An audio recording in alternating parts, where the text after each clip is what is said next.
While Samsung made a splash with their Unpacked event 2020, certain companies are closing doors. And that certain company is Essential. And that's the end of my sentence. The name of the company is Essential, if you still remember. And how can we not?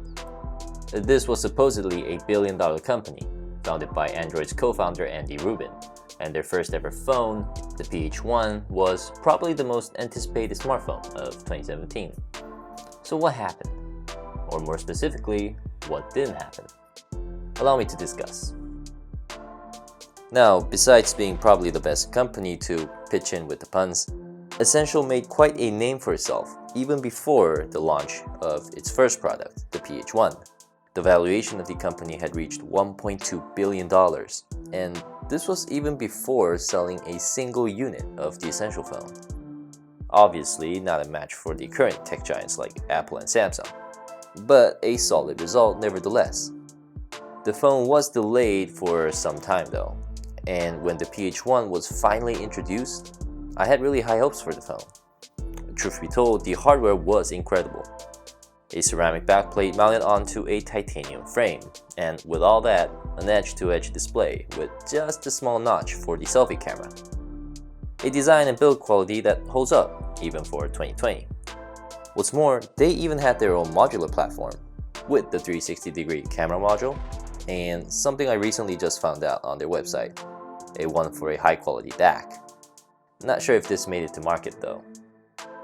So, at first glance, the device was well received by critics.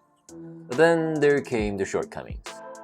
Back in 2017, flagships still had reasonable price tags, and even the top-tier iPhones and Galaxies were just a buck shy of $700. The Essential matched the competition in price, but in features and service, it did not. So soon after, the price was dropped to $500. Now the software, a clean build of Android with just one separate camera app. The camera app that happened to be really bad, even till the end. Essential tried to fix many of the issues through OTA updates, but ultimately failed. And perhaps by then it was too late. Over 6 months, the number of units sold just amounted to 88,000. Now the blame could be on Essential's retail strategy, with the constant failure to meet deadlines, insufficient supply for the rather low demand, and the exclusive launch agreement with just a single US carrier, Sprint. By then, the majority of consumers had left for the new iPhones and Galaxies. Now compare that to the money spent on developing the phone. There was just no way Essential made a dime out of this project. And maybe the following accusations against Andy Rubin hurt the brand as well. And all this together perhaps was a loss too big to swallow for a startup like Essential.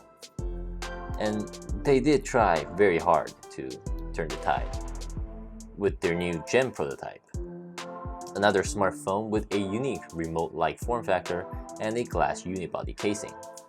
But the company just wasn't given a second chance, leaving Essential no choice but to close its doors. And that's it for the short tale of the company Essential, once a promising contender, now being one of those case studies they teach in universities. New companies trying something different is always a welcome change for the tech community. And while Essential turned some heads, obviously they weren't essential enough. That's probably the last Essential pun I'll ever make, folks. Tech videos like this go up every week, so if you're into that, please consider subscribing. Thank you, and I'll see you next week.